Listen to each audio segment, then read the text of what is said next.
In this video, we'll define what we mean by a power series and find the radius of convergence of a power series. In our last lesson, we saw that Maclaurin and Taylor polynomials can be used to approximate functions. Our Taylor polynomial takes the form of the sum from k equals 0 to n of the kth derivative of f evaluated at the center c divided by k factorial times the quantity x minus the center c raised to the power k.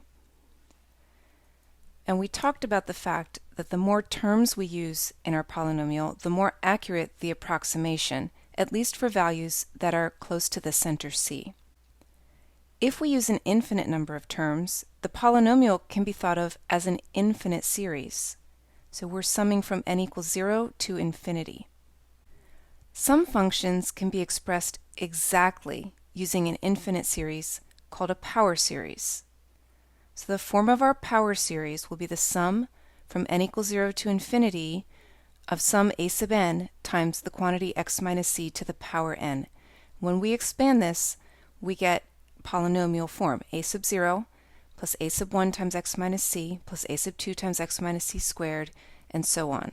So this is called a power series centered at c. In the following examples, we'll expand the power series and identify the center. In the first example, our index starts at n equals 0. When n is 0, we get x to the power 0 over 0 factorial, which is equal to 1. And then we increase the index by 1. When n is 1, we get x over 1 factorial, or just x. When n is 2, we get x squared over 2 factorial. When n is 3, we get x cubed over 3 factorial, and so on.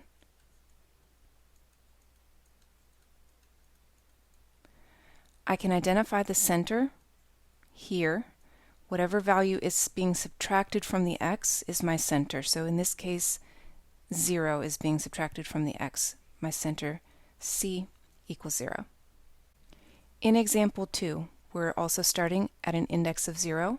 When n is 0, I have negative 1 to the 0, which is positive 1, times x plus 1 to the power 0, which is also positive 1.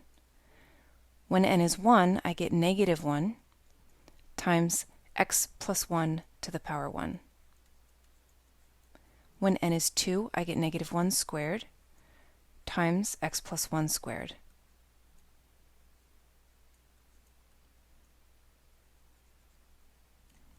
When n is 3, I get negative 1 cubed times x plus 1 cubed, and so on. And here, to find the center, we ask ourselves what number is being subtracted from x. So this is the same as x minus negative 1. My center c is negative 1. And in example 3, I originally had starting at an index of n equals 0, but that's not possible because we would be dividing by 0 in our first term. So I changed that to start with an index of n equal 1. When n is 1, we get x minus 1. When n is 2, we get 1/2 times x minus 1 squared. When n is 3, we get 1/3 times x minus 1 cubed, and so on. And here I can see that my center c equals 1. So a power series is an infinite series, but it is also a function of x, where f of x is equal to the sum from n equals 0 to infinity of sum a sub n times x minus c to the power n. Unlike Taylor polynomials, which are finite sums that only approximate functions, power series are infinite sums that represent functions exactly, at least on their domains. And by the domain of a power series, we mean the set of all x values for which that power series converges. So this is the form of our power series, written in summation notation. If we expand this horizontally, we get first term a sub 0, second term a sub 1 times x minus c to the power 1, then a sub 2 times x minus c to the power 2, and so on. But let's take a moment to talk about what happens when x equals c In other words, when x is equal to the center. On the left-hand side of the equation, we get a result that is undefined, and that's because if x is equal to c, we have c minus c to the power 0 for our first term. That's 0 to the power 0, which is an indeterminate form. But clearly, looking at the right-hand side, we can see that the first term is a sub 0, and that comes from when n equals 0. So this is merely a notational glitch with that summation notation. All power series equal a sub 0 at their centers. Hence, all power series converge at their centers. Thus, C is always in the domain of f of x, and the domain of a power series always contains at least one point. Since a power series represents a function exactly on its domain, we need to determine its domain. In other words, we need to determine all values of x for which the power series converges. One way we can analyze the domain of a function represented by a power series is to graph the Taylor polynomials for increasing values of n. For example, let's consider the function f of x equals 1 over 1 minus x. The nth Taylor polynomial is 1 plus x squared plus x cubed plus dot dot dot plus x to the power n. In summation notation, we can write that as the sum from k equals 0 to n. But in the case of a power series, we want an infinite number of terms, so our sum goes from n equals 0 to infinity of our nth term here, x to the power n. Let's look at the graph of some Taylor polynomials. When n equals 1, we shouldn't expect to get a good approximation for our actual function. And so it's no surprise that we see a very large amount of error. The actual function f of x is here in black. So except for right here at the center 0, the first degree Taylor polynomial is a very poor approximation for our function. Then we have here n equals 4. That's our fourth degree Taylor polynomial in the pink. And that's still not a very good approximation as we move away from 0. Even right here, we're starting to see a lot of error. And certainly, by the time we get out here, we're seeing a huge amount of error. When n equals 10, we have this purple graph, and still, like right around here, so right around -1 or so, we start seeing a tremendous amount of error in that approximation. When n equals 19, our polynomial still has a tremendous amount of error for x values less than -1, or on the other side, if we can see where the blue one is going, can't really tell. Looks like it might be on top here. Our best Taylor polynomial that we have here is when n equals 30, and this is the green one. Even so, it is only close to the function in right around this range right here. The green one is still right on top of there. So it seems to be that once we move to the left of -1, all of these Taylor polynomials do a very poor job of approximating the function. And so it seems if we had to guess what the domain was for the power series, I would probably start it here at -1, and it's unclear because the graph goes off of the page where we might put a bound on the right-hand side. But I can see part of f of x over here as well, and so it makes sense, and I wouldn't really be able to confirm this without zooming the window out, that we're probably getting a good approximation between -1 and +1. Another way we can analyze the domain of a function represented by a power series is to use one of the tests for convergence that we've learned. Our power series takes the form of this infinite series, the summation from n equals 0 to infinity of x to the power n. We've seen this type of series before. This is in the form of a geometric series. So we can apply the geometric series test to determine the values of x for which the series converges. We could also try the ratio or root tests. The geometric series test tells us that this series will converge whenever the common ratio is between -1 and 1, and in this case the common ratio is x. Our geometric series in general takes the form of the sum of a times r to the power n.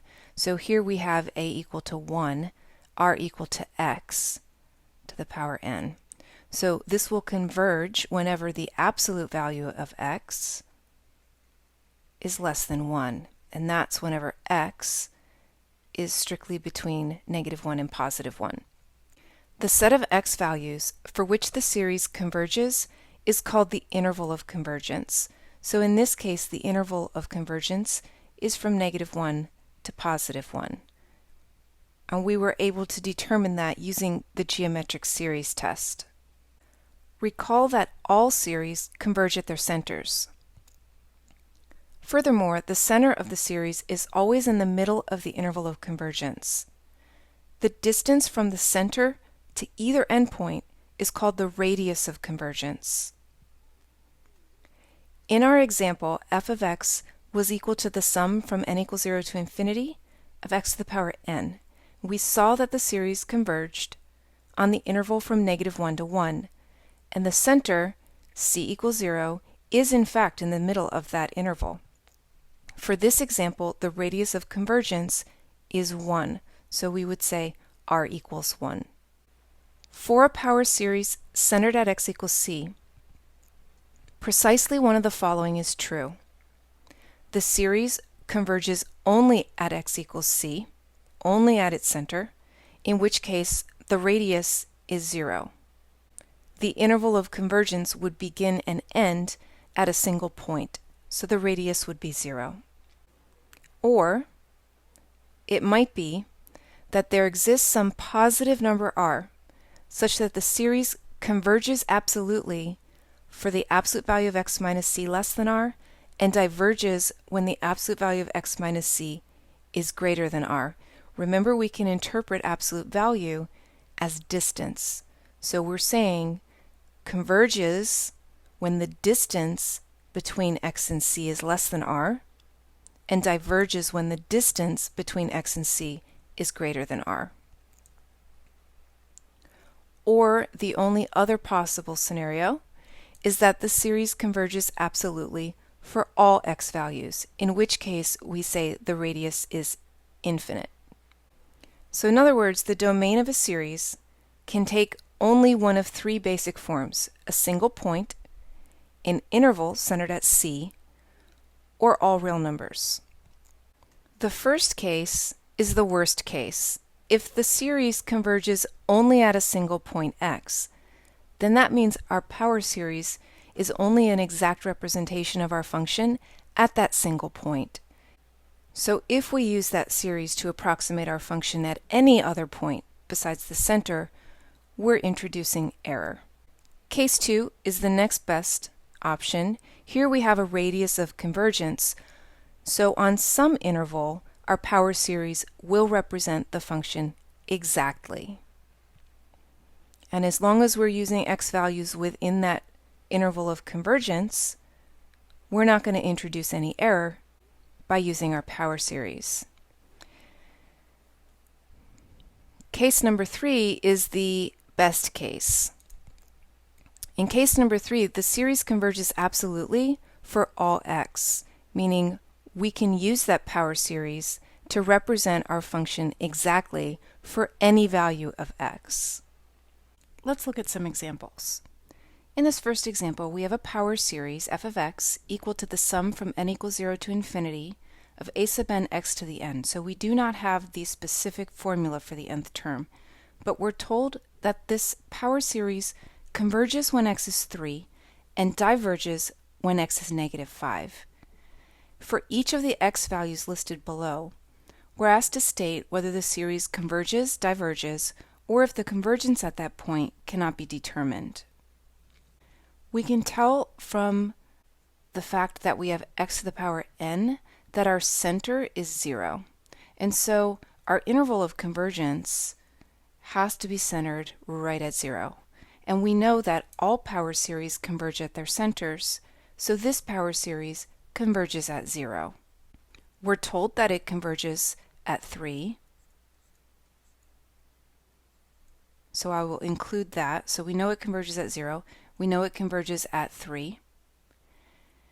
The radius then has to be at least 3. And if the radius is at least 3, then it has to be 3 in both directions. Now what's unclear is what's happening at the end points on that interval.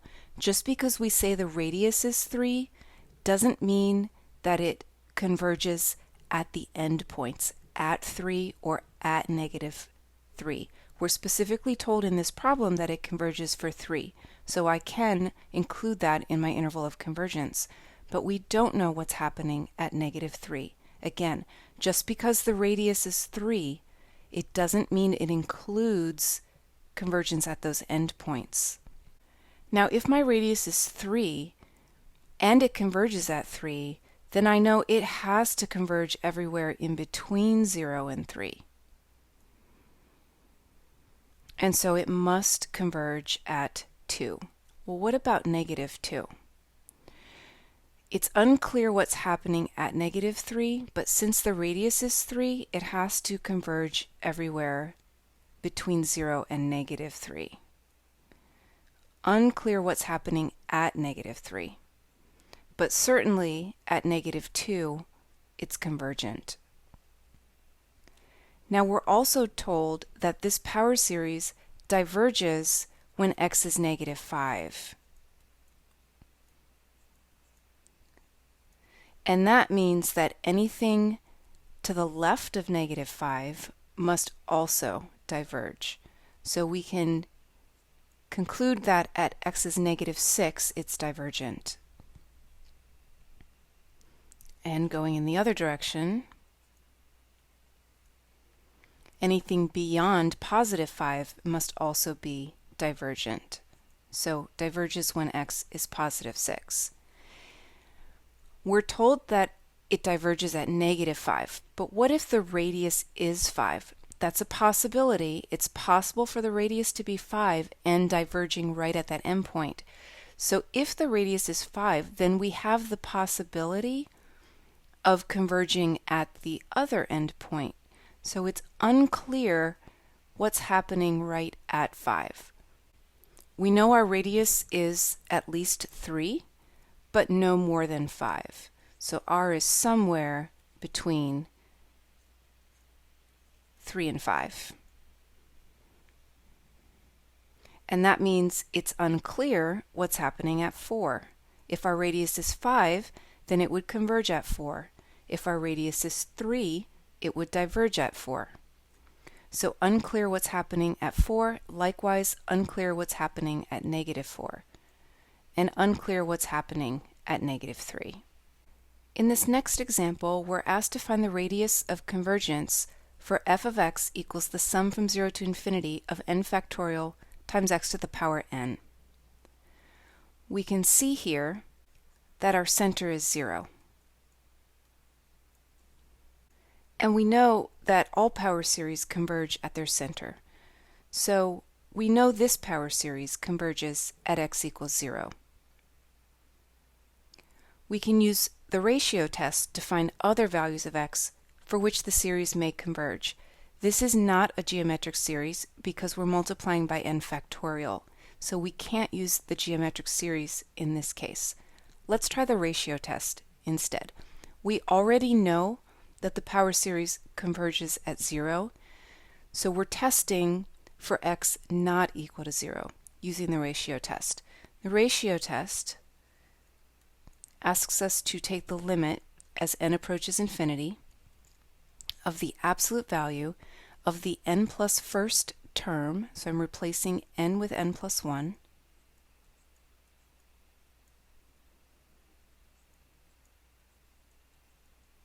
divided by the nth term.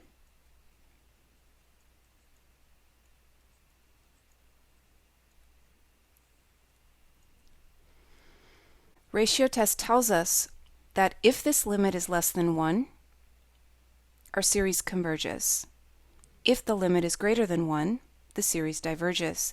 And if the limit is equal to 1, the ratio test is inconclusive. N plus 1 factorial is equal to n plus 1 times n factorial.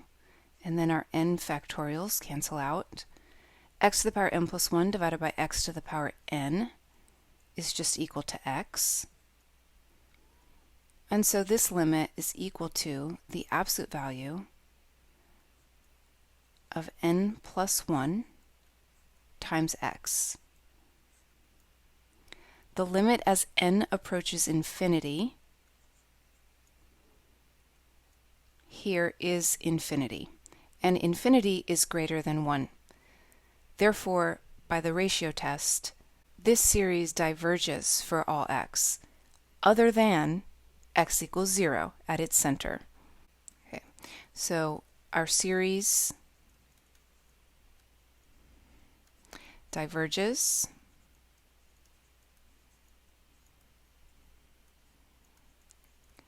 for all x not equal to 0. And our radius of convergence, therefore, is 0. It's just, our interval of convergence just contains that single point. Next example, find the radius of convergence for f of x equals the sum from n equals 0 to infinity of 3 times x minus 2 to the power n. This series is in the form of a geometric series, so we could use the geometric series test, but I think we're going to go ahead and use the ratio test. We want to note where the center is, and in this case, our center is c equals 2. We know the series converges at its center, x equals 2.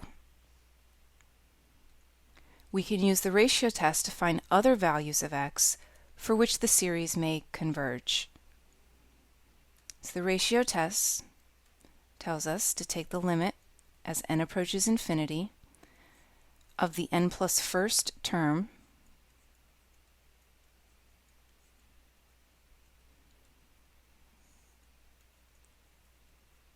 divided by the nth term.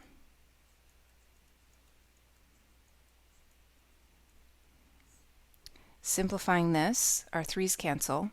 X minus 2 to the n plus 1 over x minus 2 to the n just leaves us with x minus 2. So this limit equals the absolute value of x minus 2. Now we're taking the limit as n approaches infinity, and there is no n here, so this is our limit. The absolute value of x minus 2 is our limit. And the ratio test tells us that if this limit is less than 1, the series converges. So we just need to know now what values of x will make this expression less than 1. So to drop the absolute value, I'm going to set x minus 2 in between negative 1 and positive 1 and solve the inequality. If I add 2 to each part, I get 1 less than x less than 3. So my interval goes from 1 to 3. Now the ratio test is inconclusive when the limit is equal to 1, and that would be at these endpoints. When x is 1, notice what happens. If I let x equal 1, then I get the absolute value of negative 1. The absolute value of negative 1 is 1, and that means the ratio test is inconclusive. We don't know if it converges or diverges. So at that endpoint, we're not sure what's happening. That's why this is a strictly less than symbol here. Likewise, at our other endpoint, 3. If x is 3, I get 3 minus 2, which is 1. The absolute value of that is 1. So then the limit becomes 1, and the ratio test is inconclusive. So the ratio test cannot tell us if the series converges at 3 or at 1. We'll have to test those endpoints separately. But for now, we're just interested in finding the radius of convergence. And our interval goes from 1 to 3. We're not sure what's happening at those endpoints, but the width of that interval is 2. And so our radius is half that distance, or 1. It's the distance from the center to one of our endpoints. For our last example, we're asked to find the radius of convergence for f of x equals the sum from n equals 0 to infinity of negative 1 to the n times x to the 2n plus 1 over the quantity 2n plus 1 factorial. Looking at the x term, we can see here that the center is 0. We're centered at 0, so we know that this converges at least at the center, and that's when x is 0. We're going to use the ratio test to find other values of x for which the series may converge. So for x not equal to 0, we're going to look at the limit as n approaches infinity of the absolute value of our n plus first term. Now because I'm taking the absolute value, I can ignore the negative 1 to the power n part of my expression. And I'm replacing n with n plus 1. So instead of x to the power 2n plus 1, I have x to the power 2n plus 2 plus 1, or 2n plus 3. Divided by, instead of 2n, that's 2n plus 2 plus 1, or 2n plus 3 factorial. We need to divide this by the nth term. So I'm dividing by that fraction. I'm going to flip and multiply. So 2n plus 1 factorial over x to the power 2n plus 1. I'm going to simplify this expression. 2n plus 3 factorial is equal to 2n plus 3 times 2n plus 2 times 2n plus 1 factorial, and that's going to cancel out with the 2n plus 1 factorial in the numerator. And then x to the power 2n plus 3 divided by x to the power 2n plus 1 just leaves us with x to the power 2. So our limit is equal to the absolute value of x squared over 2n plus 3 times 2n plus 2. We're taking the limit as n approaches infinity. The limit of this when n approaches infinity is 0. And 0 is less than 1. Therefore, our series converges no matter what the value of x is. So converges for all x. And hence our radius of convergence is infinity.